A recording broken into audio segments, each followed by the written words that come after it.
Aburrido 226, un aburrido que se graba en Karaquistán a las 9:47 de la mañana del miércoles. No es lunes, Briseño, no es lunes, yo lo sé, me perdí, me estaba por fuera, etcétera. Yo lo sé, pero nosotros tenemos que a veces adecuarnos a las circunstancias. Estuve de gira en la ciudad de San Cristóbal y llegué el lunes en la mañana y toda la agenda se trastocó.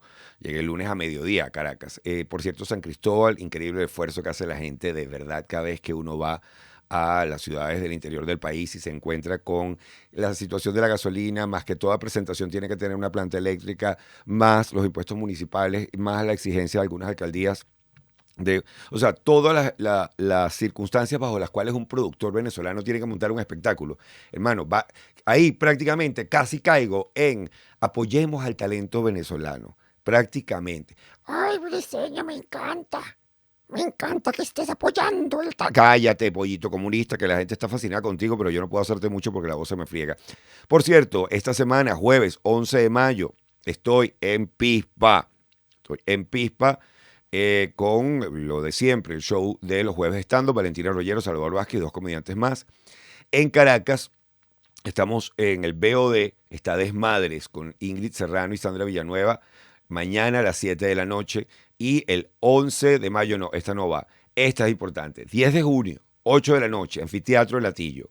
Muévanse a mi página web para comprar estas entradas. La de la UCB está suspendida por un tema chico de que hay un tema de sonido que no se podía resolver, había que pagarlo aparte y estábamos estipulando y al parecer hay un malentendido entre mi persona y la Federación de Centros que no quiere ayudar en la promoción ni permitir que coloquemos el afiche, porque en un momento dado decliné de ir a Risas Azules porque era al aire libre. Yo venía saliendo del COVID, pero como que se entendió que es que yo no me quiero presentar al aire libre. Yo vengo a hacer teatro infantil en Plaza Bolívar de Boconó, Plaza Bolívar de Valera. O sea, a mí no me espanta el aire libre, pero ya yo venía mal y tenía además una presentación en Turmero. Es decir, hay un malentendido y yo ya no puedo hacer nada al respecto y o sea, ya bastante difícil es mover los espectáculos. Pero bueno, lo importante es que el jueves, o el 10 de junio, perdón, en el Anfiteatro Latillo es la última función de Descosido antes de salir a Latinoamérica, donde voy a estar en Chile, Argentina, Perú, Ecuador, Bogotá, República Dominicana en junio y en Panamá en agosto. Todas las entradas en www.profesorviceno.com. Lo logré, he cumplido con decir las fechas. Y ahora es el momento para quienes están viendo por YouTube y para quienes están en Spotify de hacer nada más y nada menos que el menú. La OMS declara el fin de la pandemia y con ella llega el fin de las ayudas económicas a muchos, así que habrá que comerse el tapabocas y el fin del título 42, con lo cual la frontera mexicana se prepara para un flash mob que no te cuento, prepare sus cámaras. La nueva constitución que proponía la izquierda ahora será escrita por la derecha. Chile se asoma a su propio multiverso con estos acontecimientos. Te voy a dar unos cuantos artículos. En uno, ChatGPT te deja sin trabajo y enriquece a dos locos. En el otro, el impacto en tu empleo va a ser mínimo. Hay uno tercero, pero la computadora no me deja abrirlo porque ChatGPT tomó el poder. El nuevo rey tiene una tarea imposible: mantener el misterio. Nokia encontró un mercado para la generación Z. El flip phone básico está de moda con esta generación. Donald Trump canta "Soy el ladrón de tu amor" y le va a costar 5 millones, pero ni un solo voto. La huelga de guionistas se puede pegar con la de directores. Por mí, que no le paguen a los que escribieron Campanita, háganme el favor.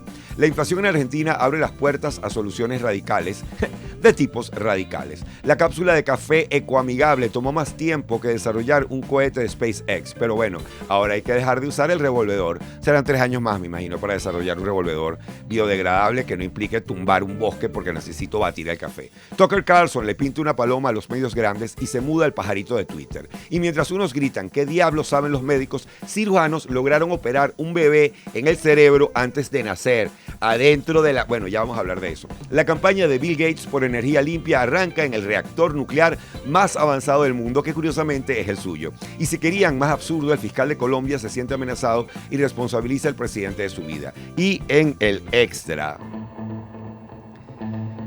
Sí, la mayoría siempre tiene la razón, pero siempre y cuando no se hablen entre ellos y voten en secreto. Esto es...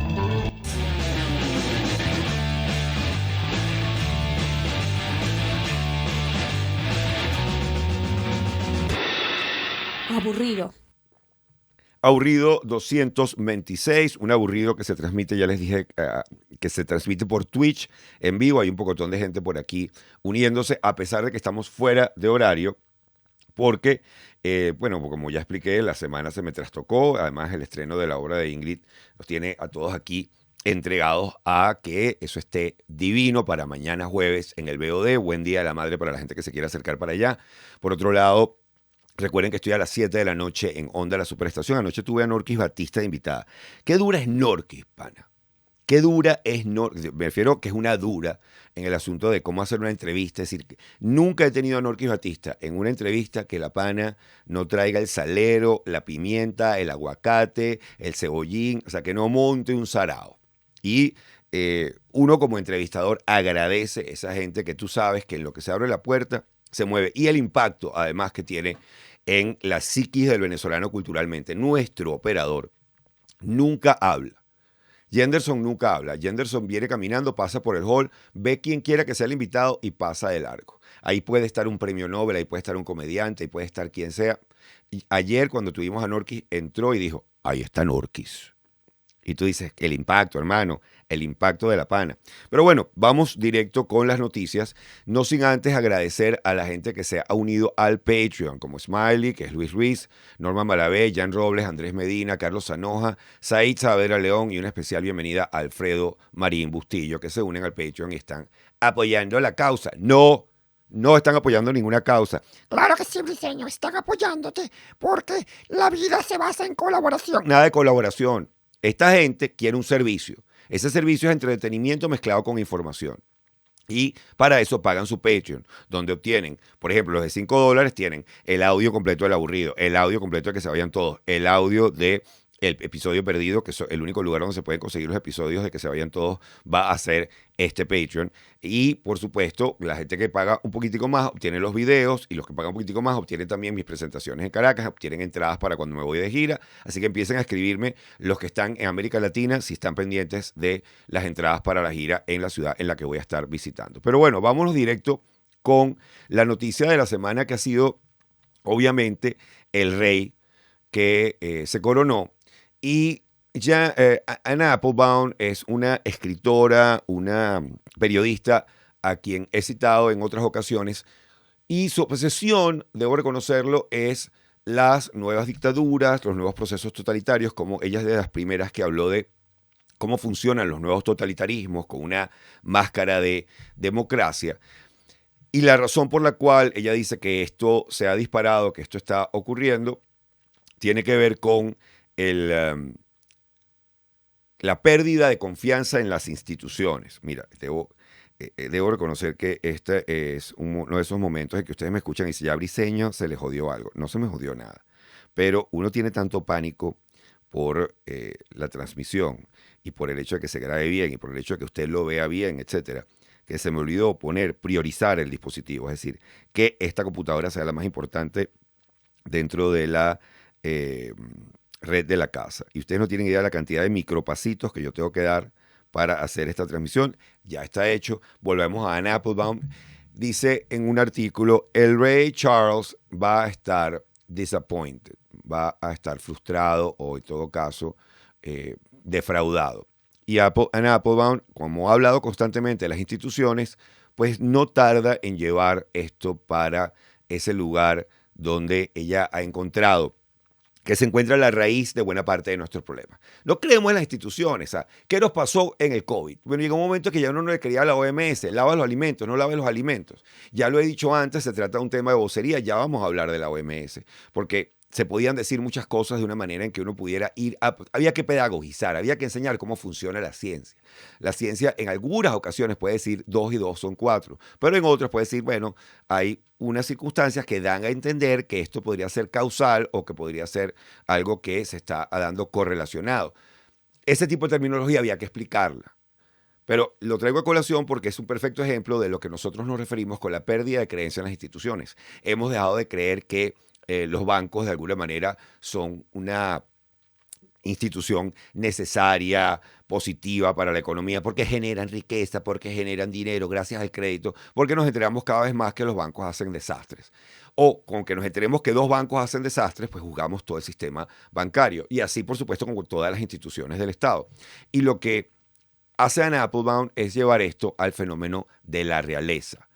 Ella comienza hablando de que este es un hombre con el que yo me he encontrado 2 veces y estoy seguro que él no lo recuerda. Y hay una frase que me fascina. Ellos no saben nada absolutamente sobre nosotros, pero nosotros recordamos todo, absolutamente todo sobre ellos. Esa es nuestra relación con la realeza, al menos desde el punto de vista de Napoleón. Todo lo que siempre quisieron esta gente es seguir las reglas del escritor victoriano Walter Weishaupt, que con su libro La Constitución Inglesa, publicado en 1867, estableció cómo era el monarca constitucional ideal. Era un tipo inalcanzable, inconocible, su personalidad debe ser aburrida, sus opiniones deben ser absolutamente privadas. Una reina no es amigable, no es relatable, y un rey no es alguien con quien te vas a tomar una cerveza. Todo lo contrario de la visión que tenemos hoy en día del presidente. La idea de tomarse una cerveza con un candidato o comerse una hamburguesa es casi que un ritual que hay que vivir no solamente en Estados Unidos. En una cantidad de países ya este sistema tiene que ver. Y voy a relacionar este tema del rey con el conde del Guácharo. Prepárense allí que tengo el vínculo para llevar de una cosa a la otra. En todo caso, este fue el modelo que estableció el escritor Walter Weishaupt con respecto a lo que debía ser un monarca. Mientras más sea percibido como un símbolo de la nación, de la unidad, de la historia, menos se ve como un ser humano normal. Y la clave aquí es el misterio.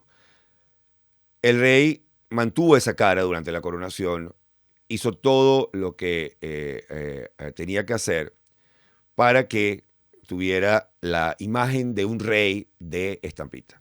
Hago una parte para decir honestamente cómo me divertí con todos los memes sobre Camila. Yo creo, porque cuando yo les leí la frase, sabemos todo sobre ellos, ellos saben todo, nada sobre nosotros. Muchos habrán dicho, pero yo no sé nada de la realeza. Pero todos no sabemos el cuento de Camila.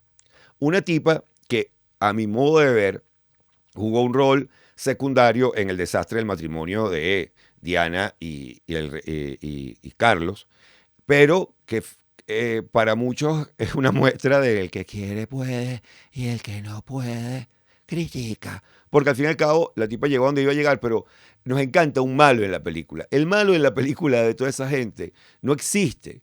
El malo es que te casaste en la realeza, te casaste sin amor y no estabas decidido a vivir sin amor. Entonces, o sea, o mantenías la charada, como muchos reyes habían hecho antes que tú, o te quedabas callado, o no te casabas y hacías lo que hizo el otro, que bueno, que abdicó y dijo, yo quiero irme con Wally Simpson a París, a vivir en las afueras de París y tripear. Y ya está. Pero la necesidad de un malo, esa es la mala, esa es la que destruyó ese matrimonio, lo destruyeron entre ellos dos. O sea, vamos a estar claros, yo vi The Crown, esa es la verdad, no mentira. Pero en todo caso, debo reconocer que los memes con Camila son una belleza. Volviendo a este artículo. La pregunta que hace Anna Applebaum es si los súbditos van a aceptar esta transformación. ¿Ok? Para algunos no es necesario. Decenas de miles estaban celebrando. Porque esta es la otra. Nos muestran algunas imágenes de la gente protestando en la calle de la Coronación. Y luego, en el fondo, cuando uno observa la cantidad de gente, y cuando uno tiene gente allá que le echa el cuento de, mira, las calles estaban llenas. Las calles estaban llenas de gente tripeándose su coronación, apoyando a su rey. Las encuestas dicen que la mitad dice que esto ya no importa. Sí, pero de ahí a que te lo quiten, hay un paso.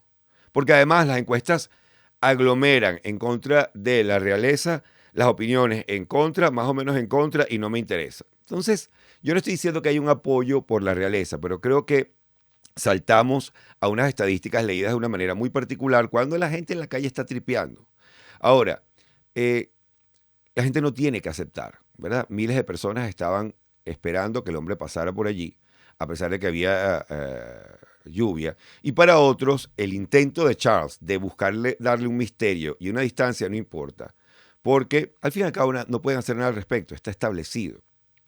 el decline de la parte mágica de la Constitución británica tiene un eco en la fe que está yéndose en muchas otras instituciones británicas. Es decir, la monarquía no se salva de la pérdida de fe en otras instituciones británicas como, como el Parlamento, como el National Health Service, inclusive hasta la BBC a raíz de los últimos escándalos que afectan a la BBC, pero creo que estos son sobre todo escándalos que afectan a Boris Johnson y la forma como quiso llevar su gestión.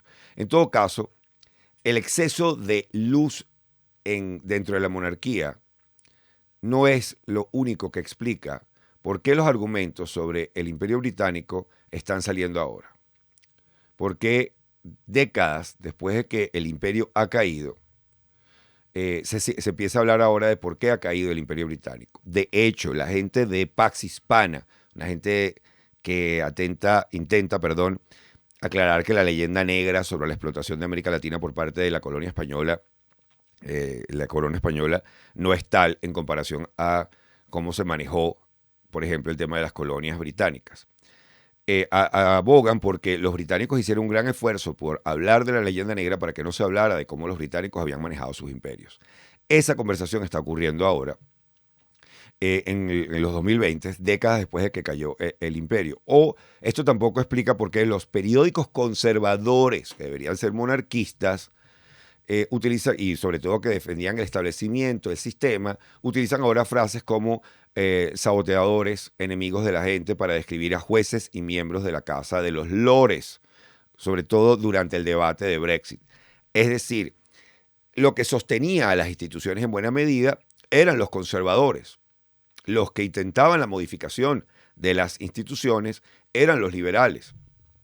Y hoy en día, con este fenómeno de la derecha populista de Donald Trump diciendo es un pantano horrible, es un pantano horrible, yo voy a vaciar el pantano, con el mismo Boris Johnson en Inglaterra también diciendo que había que deshacer, por ejemplo, la Unión Europea, etcétera.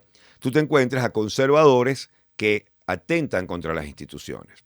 Pero bueno, en todo caso, el descontento ayuda a explicar por qué más gente vio el funeral de la reina Isabel el año pasado que la coronación este fin de semana. Uno conmemoraba el pasado, el otro era una mirada al futuro. Pero no parece que hay un futuro en que la monarquía se convierta en algo más fuerte o más grande o más expansivo o más poderoso e inclusive más relevante, como el rey Carlos en este momento ha manifestado que espera que sea. Por eso se va a sentir un poquitín defraudado.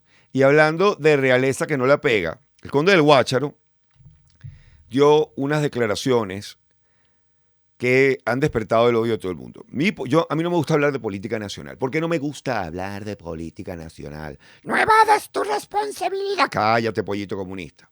A ver, porque no me gusta hablar de política nacional. No me gusta hablar de política nacional porque me ha desgastado demasiado el involucrarme emocionalmente en lo que pasa en mi país a expensas de mi propio trabajo y no dentro de él. Cuando hacía reporte semanal cumplía una función importante, pero en otros momentos me he agotado apostando a gente que para ser gentil es simple y llanamente inepta, no está para este trabajo. Pero hay un fenómeno del que no puedo dejar de hablar como comunicador y es el de candidateable o presidenciable versus buen presidente. Juzgamos a la persona en función de si es candidateable o no, si puede ganar o no, no en función del proyecto que propone. En la entrevista que le hace Isnardo Bravo al conde del Guácharo, el conde llega a hablar de vender el 49% de las acciones de PDVSA, hacer negocios y volver a hacer negocios con Estados Unidos, que es nuestro vecino, sin descartar que si Rusia propone algo bueno, vamos a hablar con ella. Es decir, hay temas interesantes para conversar sobre lo que debería ser el país. Pero como todo está centrado alrededor de, pero va a llegar a la presidencia o no, es presidenciable o no, uno se encuentra con un fenómeno que es que primero vamos a ver si es candidateable, porque obviamente estamos hablando en función de unas primarias y no en función de una elección, que inclusive se ha hablado de adelantarla. Y al Guácharo, al conde del Guácharo, Benjamín Rauseo, Isnardo le hace la siguiente pregunta. Está preguntando por lo capcioso. La primera vez que nosotros vimos un Ford fue aquí. Nosotros veíamos Superman, veíamos el zorro, veíamos todo, nuestra mentalidad americana. Entonces, bueno, y además tan cerquita. Pero si los rusos tienen buenos negocios, bienvenidos los rusos. ¿En Cuba hay democracia? Aquí vamos a una pregunta que para muchísima gente es la delicada y la que despertó la ira. No sé, yo no vivo allá. No, no se quiere meter en eso. No, es que lo que pasa es que el problema mío es Venezuela. El problema de los cubanos y el de nosotros, el de nosotros. Ok. La gente necesitaba una respuesta más contundente, o por lo menos eso nos da a entender la reacción general de todo el mundo. Aclaro mi postura porque en momentos del pasado me parecía interesante la candidatura del conde del Guácharo por ser un tipo que venía de dos lados. Uno, de ser empresario y comprender las verdaderas dificultades de lo que implica montar cualquier negocio en Venezuela, así sea como socio minoritario o como persona que está invirtiendo sobre todo su imagen, porque a veces la gente cree que el conde del Guácharo es Lorenzo Mendoza, el conde del Guácharo, Benjamín Rauseo, es accionista minoritario en una cantidad de emprendimientos y en muchos casos su participación es la imagen con la cual participa y vende ese producto, ya sea salud, ya sea tostones, ya sea chicha, lo que fuere. Entonces, para mí alguien que ha estado involucrado en la dificultad de producir en Venezuela ya tiene un punto a favor, porque creo que además uno de los principales problemas de este país son la cantidad de pasos y de controles que impiden el libre emprendimiento, que es lo único que genera empleo y genera progreso. Lo otro es que es un tipo que ha conocido el país de cerquita, es decir, juega aquí el hecho de que conoce la realidad mucho más de cerca de lo que otros podrían hacerlo y además la ha recorrido, es decir, tiene años recorriendo el país. Eso jugaría a su favor. Pero el conde se encuentra, y aquí es donde entra mi participación como profesor de comunicación, con la disyuntiva de dónde viene tu reputación. Tu reputación viene de ser comediante, es decir, trabajar en el área de entretenimiento. El entretenimiento, para quienes no lo entienden, es el tipo de comunicación que busca provocar placer. En el caso del conde del Guácharo, risa. Para eso, tú trabajas alrededor de captar a la mayor cantidad de gente posible, de hablar y caerle bien y gustarle a la mayor cantidad de gente posible, porque el conde del Guácharo no es un comediante de nicho, un comediante como yo, que sé que trabajo para un grupo limitado de personas, no todo el mundo le va a gustar mi material y mientras más rápido sepa que trabajo para un nicho que puede ser grande, puede ser mediano, en algunos videos es amplísimo, en otros no te entiendo para qué hablas de esto, Briseño. Bueno, en esa medida yo trabajo. El problema al pasar a ser candidato es que hemos convertido la figura del candidato en una figura de entretenimiento. Es decir, es un tipo que tiene que complacer a todo el mundo, lo cual es imposible. Es simple y llanamente imposible. Pero como estás tratando de abrir el embudo lo más posible, de manera que caiga todo el mundo allí para que luego vayan hacia tu candidatura, pues tratas de no quedar mal con nadie. Y este es el riesgo, este es el peine, este es la concha de mango que termina pisando no solamente el conde, sino muchísimos candidatos, pero en el conde particularmente es obvio. ¿Por qué? Porque busca la salida donde no se pelea con nadie, lo cual como comediante es válido, pero como alguien que va a proponer su nombre para llevar a un país, ya no es válido, papá. Tienes que tomar una postura un poco más fuerte. La evaluación que está haciendo el conde es, al final a lo que le van a parar es a lo otro. Vale. Yo, en lo personal, ya no soy amigo de ningún precandidato. He dicho en otros momentos que creo que por mera analogía beisbolística, ya que este país no logra salir de una analogía de béisbol y dejar de ser un partido, hermano, María Corina lleva demasiado tiempo sentada en la banca como para que no la dejen jugar. Pero en todo caso, más allá de eso, que tampoco es santa de mi devoción, pero creo que por lo menos en muchas cosas ha sido más coherente de lo que otros han sido. Creo que el tema aquí, al fin y al cabo, es que se hable de propuestas. Y lo interesante es que en este video, este hombre menciona un pocotón de propuestas a las cuales nadie les paró bola. ¿Por qué? Porque no se pronunció sobre Cuba. Ese es el mundo en el que estamos viviendo. ¿Está bien? No lo creo. Creo que precisamente una de las cosas que deberíamos estar escuchando es propuestas, pero ese soy yo, que soy un demente. y que quiero saber de qué va a hablar el tipo. Quiero saber qué va a hacer a nivel económico. Quiero saber cuál es la propuesta. Cuando ya me empiezan a hablar que voy a llevar un candidato por ahí, que voy a llevar a $400 las pensiones, ¿de dónde vas a sacar los reales para $400 las pensiones? Pero ¿en qué cabeza cabe? O si lo vas a decir, voy a llevar a $400 o a $200 las pensiones porque voy a eliminar tal y tal programa que es un drenaje. Pero nadie nos habla de esto. Lo que nos interesa saber es qué opina el coño sobre Cuba, qué opina sobre tal. Ojo, estoy de acuerdo. Despierta una ira el hecho de que, coño, toma una postura, papá. Ya no eres comediante. Ya la idea no es, bueno, hay 200 personas en esta sala, todos se tienen que reír. No. Tienes que encontrar la propuesta, la postura que la mayoría considere adecuada y bueno, la minoría, como en toda democracia, va a tener que caminar con eso. Y si usted no está eligiendo un candidato porque en un momento dado no te habló a ti, bueno, ahí hay un trabajo que él tiene que hacer quizás pensando si te necesita o no te necesita. Pero de nuevo, vivimos atrapados en la cultura de que hay que complacer a todo el mundo. No. Ahora que eres un precandidato y quieres agarrar la mayor cantidad de gente posible, chévere. Pero, al fin y al cabo, más allá de la rabia que pueda producir, que el conde no se pronunció, el conde sí se pronunció, que la entiendo, porque al fin y al cabo ya usted no es un tipo de entretenimiento, ya usted tiene que hacerle una propuesta a la gente, ya se acabó tengo que complacer a todo el mundo y no me puedo pelear con nadie, lo cual es imposible. Si alguien está pensando en ser presidente en Venezuela desde la oposición, la única fórmula que le queda es ganar por una mayoría aplastante. Ese es el único hecho que creo que desde el politólogo más loco no te lo va a discutir.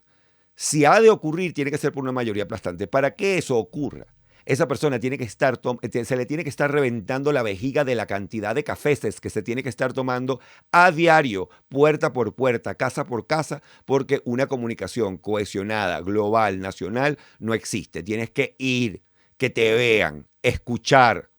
Y eso no se lo estoy viendo a nadie. Si ustedes lo están viendo, bueno, pues maravilloso, estén pendientes de ello. Es lo único que voy a decir sobre política nacional. Vamos con la siguiente noticia. En este caso, es una noticia que viene de, bueno, obviamente, de todas las fuentes posibles. La gente de la Organización Mundial de la Salud, los muchachos de la Organización Mundial de la Salud, me escriben para decirme, mira chicos, se acabó la pandemia. En todo caso, la Organización Mundial de la Salud, en mayo 5, si no me equivoco, fue mayo 4, estableció que el COVID, pues la emergencia pública de preocupación internacional, lo que se llama PHEIC, Public Health Emergency of International Concern para el COVID-19, ha sido levantada. Eso fue el viernes pasado. El director general Tedros Adhanom Ghebreyesus dijo el COVID-19 ha sido mucho más que una crisis de salud que ha disrumpido economías. No sé si estoy utilizando bien el verbo disrumpió. Disrumpió economías. Ahora me entra la duda. Los viajes, los negocios y ha lanzado millones a la pobreza.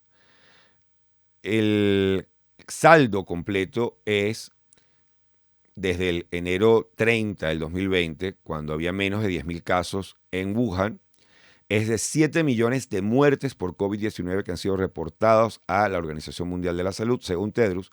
Más de 1 millón de estas muertes en Estados Unidos solamente. Pero Tedros enfatizó que sabemos que el número total de muertos es varias veces mayor, por lo menos 20 millones. ¿Qué significa esto? Bueno, nada, porque como el gobierno interino seguía allí, pero ya nadie le paraba bola, el COVID. Sin embargo, esto tiene implicaciones legales. ¿Por qué? Bueno, 2 implicaciones legales importantes. La primera es que se empiezan a levantar oficialmente, porque en muchas de las leyes donde se dijo, bueno, se van a montar food banks, se van a montar comedores populares, se van a montar refugios, se van a montar... La condición era hasta que se levante esta emergencia pública de preocupación de salud, hasta que se levante esto que precisamente acaba de ser levantado. ¿Qué ocurrió entonces la semana pasada? Las filas de personas frente a la Cruz Roja, por ejemplo, en Estados Unidos, eran por lo menos de 2 del largo de 2 campos de fútbol, según The Brunswick News. Y esto ocurrió en buena parte de los Estados Unidos. ¿Por qué? Bueno, porque se acaban estos programas debido a que se acaba oficialmente la emergencia y los bancos de comida han sido inundados de exigencias de gente que necesita canjear sus food stamps y además esta gente está viviendo una subida de los precios de la comida, de los groceries, como llaman aquí, las groserías, no de los groceries, de los víveres, a 24% por encima de lo que estaba antes del COVID. Entonces, he aquí una primera consecuencia que nadie ve. Porque yo sé que todos vimos a Tedros que A ver, este huevón va a salir a decir que se acabó el COVID. De buena que se acabó el COVID.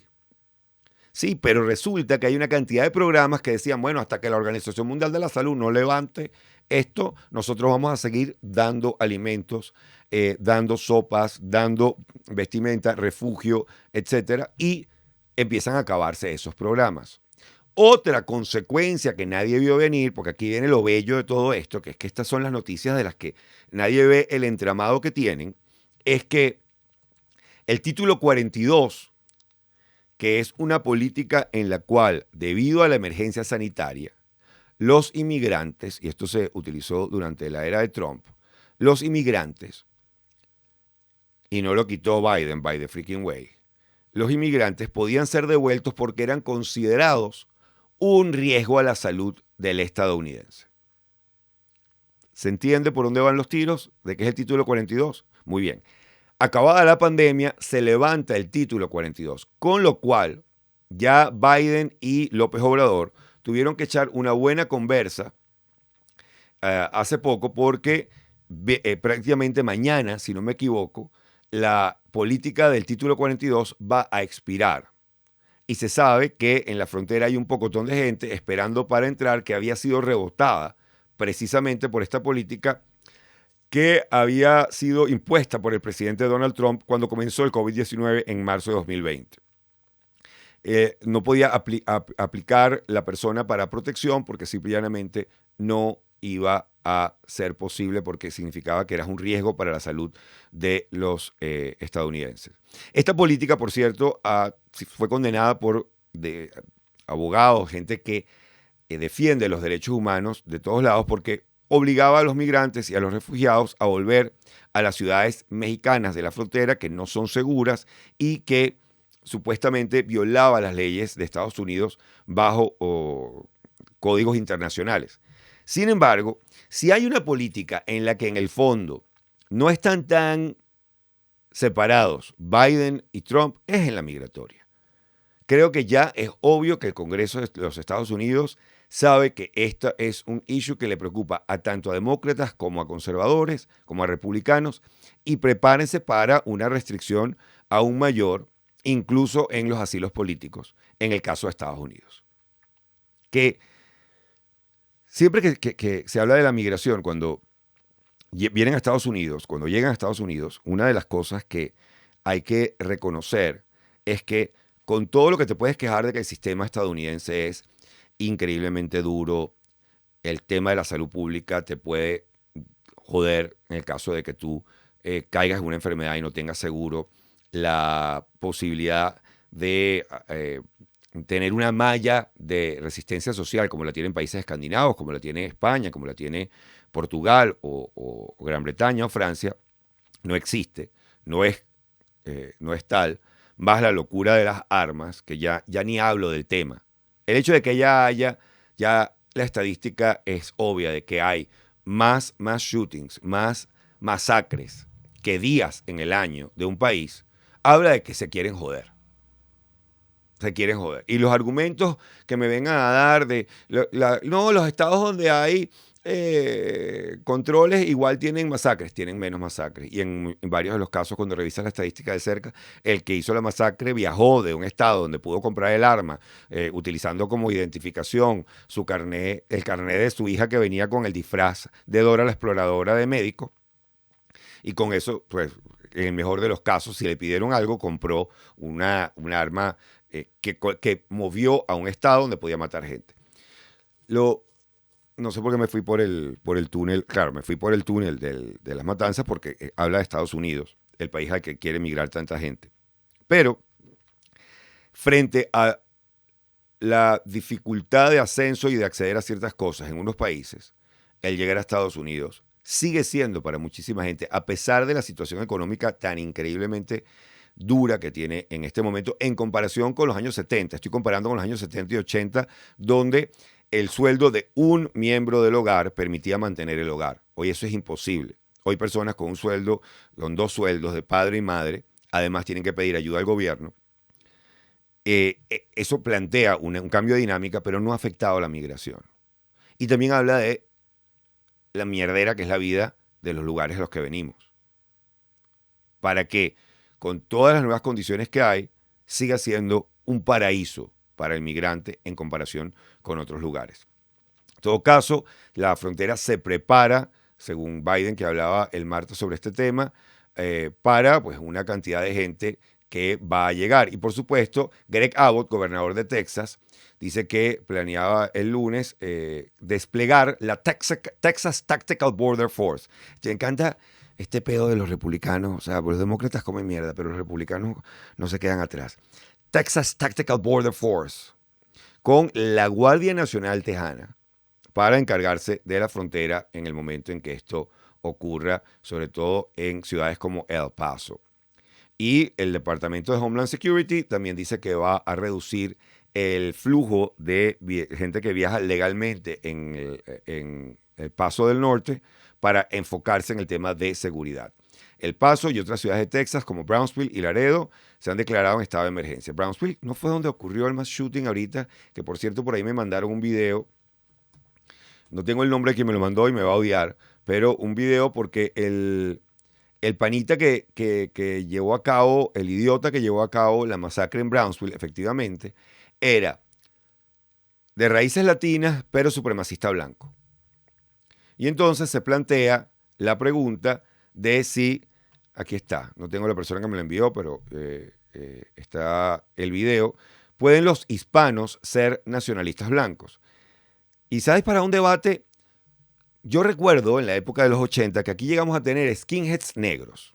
Voy a tomarme un sorbo de café mientras usted ve la contradicción de skinheads afrodescendientes. Y era interesante porque creo que en ese caso estaban afiliados más a la moda visual, musical, que entender la ideología de supremacía blanca que estaba detrás de los skinheads, que eran una tribu urbana con la cual, por ejemplo, los punk no nos llevábamos nada bien.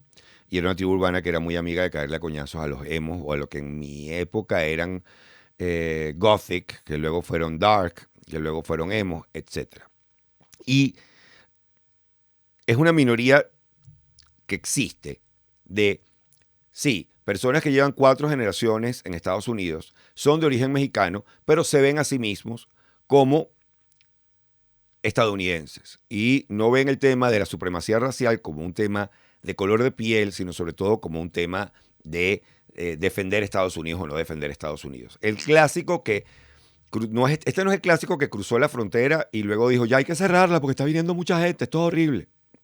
Sino este se refiere más bien a el personaje que tiene varias generaciones. Algunos de ellos se remontan a la época en que Texas estaba del lado de México y quedaron dentro de Estados Unidos cuando Texas pasa a ser de Estados Unidos y se adhieren a esta ideología de supremacía blanca como una defensa de Estados Unidos. Pero no es que son nazis, porque es que además el nazi, es decir, no el Partido Nacional Socialista Alemán, sino me refiero al que cree en la supremacía aria, etcétera, etcétera, tiene un pasticho en la cabeza de cosas que además ya han sido invalidadas, que en aquel momento no eran tan válidas, pero había una base pseudocientífica para hablar de la supremacía aria en aquel momento que fue desmontada completamente, que comparado con aquel ya es un mezclote mayor de lo que tenía el nacionalsocialista alemán de los años 30.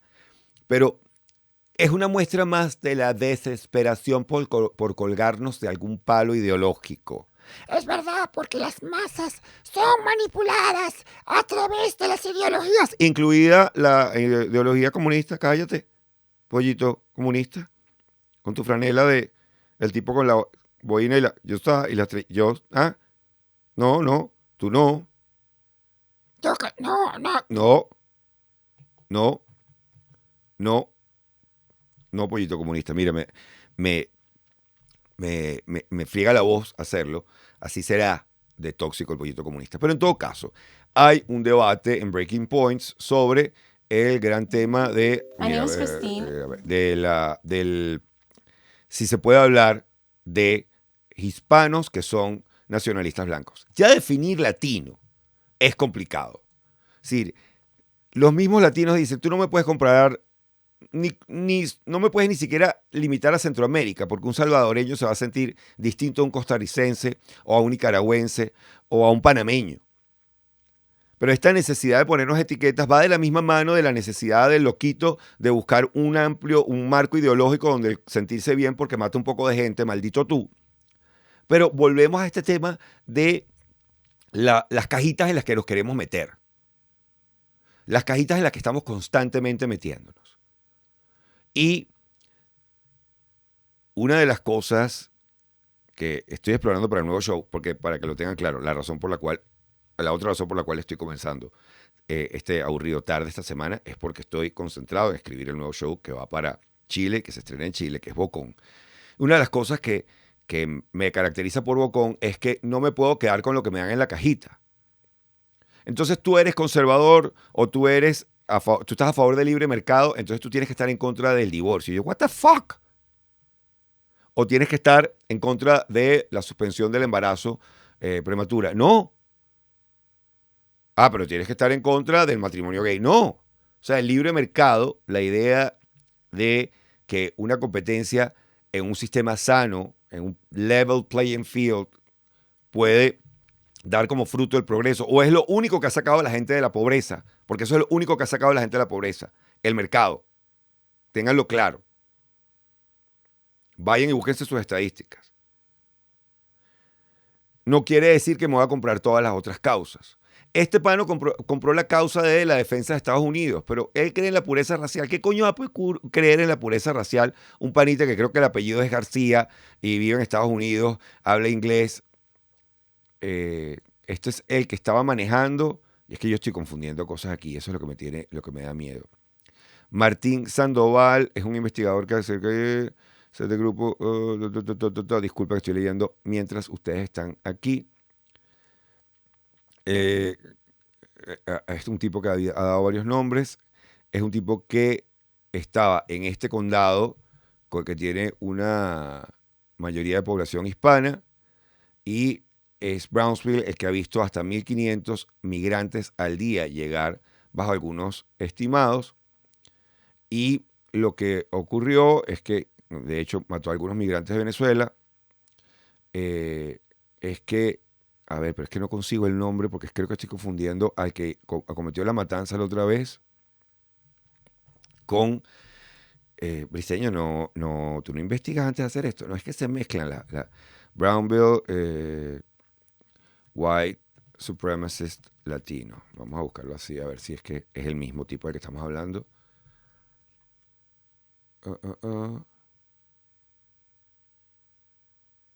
Ah, no, estoy hablando del Allen Mall. ¿Ok?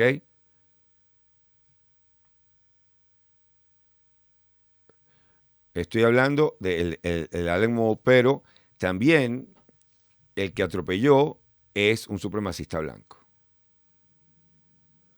En el caso del Brownsville, dicen que es, bueno, claro, esto es 9gag. Imagínate tú qué clase de fuente puede ser 9gag. Pero que supuestamente que es, no, esto no tiene 9gag, no tiene ni sentido que yo haya abierto esto. Pero en todo caso nos hemos encontrado con que hay supremacistas blancos, que el que cometió lo de Allen y al parecer también el que cometió el atropello, que simpatizan con el supremacista blanco. Pero es porque están buscando... Esto no ocurriría si hubiera más grupos de teatro comunitarios, más equipos de pelota, más equipos de ajedrez comunitario, más coros de iglesia comunitaria. Es decir, yo creo que hay tanta gente que se mete en estas pendejadas porque simple y llanamente no tiene un grupito, pero depende del grupito. Y de eso vamos a hablar en el extra. Porque somos muy amigos de la sabiduría de las masas. Por supuesto que sí. La dictadura del proletariado. ¡Coño, cállate, pollito comunista! ¿Qué dictadura del proletariado? Siempre y cuando el proletariado no esté extremizado. porque sí, hay quienes abogan y demuestran estadísticamente que las masas pueden tener la razón, pero hay un set de circunstancias muy particulares. Cuando la gente se mete en ciertos grupos, o cuando la dinámica de un grupo, no importa de qué dinámica sea, está por allí, por el lado de la radicalización, hasta el más templado se vuelve radical. Y eso es parte de lo que quiero hablarles en el extra, porque no es cualquier otra noticia. En todo caso, tenemos a los Estados Unidos preparándose para una movida fuerte en el campo de la migración con la salida del título 42. En otras noticias mexicanas, la Corte Suprema anuló parte de la reforma electoral controversial de la que hablamos en otro momento aquí en El Aburrido. Y esto va de nuevo con la relación complicada que tienen los mandatarios con la independencia de ciertas instituciones. Esto está pasando en todos lados. Si tú tienes de repente mire, aquí se me borró completamente el subrayado. Pero yo me acuerdo, vale. Yo me acuerdo. Pero mi miedo es que se me borre el subrayado en todo lo demás, porque ahí sí es verdad que vamos a estar... voy a tener que hacer una pausa en la grabación para decir que what the fuck, ¿qué pasó aquí? En todo caso, esto se refiere a las reformas electorales que había estado planteando al INE, al sistema electoral que había estado planteando López Obrador, que le quitaban fuerza, le quitaban presupuesto, y ya la primera parte ha sido declarada inconstitucional por parte del Tribunal Supremo. Este choque entre presidentes que quieren modificaciones a instituciones, lo vimos en Israel, lo estamos viendo en México y lo estamos viendo también en Colombia. Sin ir muy lejos, de todas maneras, sin querer dejar la noticia a la mitad, el Congreso que aprobó el 22 de febrero, como nosotros le dijimos, la parte final de lo que llamaban el Plan B, lo aprobó al parecer demasiado rápido para la gente del Tribunal Supremo, que en una mayoría importante votó y se mostró de acuerdo, si se quiere, con los miles de personas que marcharon en las calles de México en contra de, o en apoyo al Instituto Nacional Electoral, que de hecho fue una de las protestas más grandes que ha sufrido López Obrador. La segunda parte de esta reforma electoral va a ser revisada por la Corte Suprema ahora, y ahí están los cambios al presupuesto, a quienes son su personal y a los poderes que puede tener. Me parece astuto también de la Corte Suprema el hecho de que vamos a decir que no nos gustó esta primera parte, como para mandar señales, globo de ensayo, a ver cómo reacciona la gente. Y vamos a ver cómo podemos entonces dar nuestro mensaje sobre la segunda parte sin que la gente se nos vuelva loco. ¿Ok? Bueno que la gente me haya contactado por el chat de Snapchat, oye, a mí qué locura, por el chat de Twitch, porque aclaramos la situación que tenía que ver con la diferencia de quiénes son los que están en cada lugar. Es decir, el que ocurrió en Brownsville es un mexicano, murieron lamentablemente unos venezolanos en un arrollamiento, y lo que tenía era un historial, hermano, que, bueno, aquello tiene aggravated assault with deadly weapon, uno de asalto a una persona anciana, uno de asalto creando daños perjudiciales a un miembro de su familia. O sea, el pana, un mala conducta maldito de 34 años que llevó a cabo ese arrollamiento y no se ha encontrado nada en sus redes sociales. Sin embargo, el del que estamos hablando es lo que ocurrió en Allen, Texas, donde se encontró que este pana, que era de origen latino, a Mauricio García, utilizó una R-15 y armas que compró de manera sin ningún tipo de chequeo de antecedentes, con lo cual pues se habla del tema del que ya yo no sé cómo van a hacer los gringos, de verdad que ya ellos decidieron joderse y esto es lo que va a ocurrir. Y este tipo que había sido un tipo que había sido sacado del ejército porque tenía problemas de salud mental. Eso es lo que debe aparecer en un background check, en un chequeo de antecedentes. Hermano, usted no lo sacaron del ejército por tal. Coño, no sé si es buena idea venderte una R-15. Pero no, el derecho a las armas es un derecho que nuestros antepasados, los gringos, o sea, si van a seguir con los antepasados, van a tener que restablecer la esclavitud. Es el mismo fundamentalismo bíblico, solo que aquí por supuesto que hay un negocio buenísimo que es el de la gente que vende armas. En todo caso, gracias a quienes, tanto en el chat como en otras formas de llegarme, me lanzaron la información un poquitico más correcta. Y luego, por supuesto, alguien me habló de, mira, Briceño, hay peruanos nazis.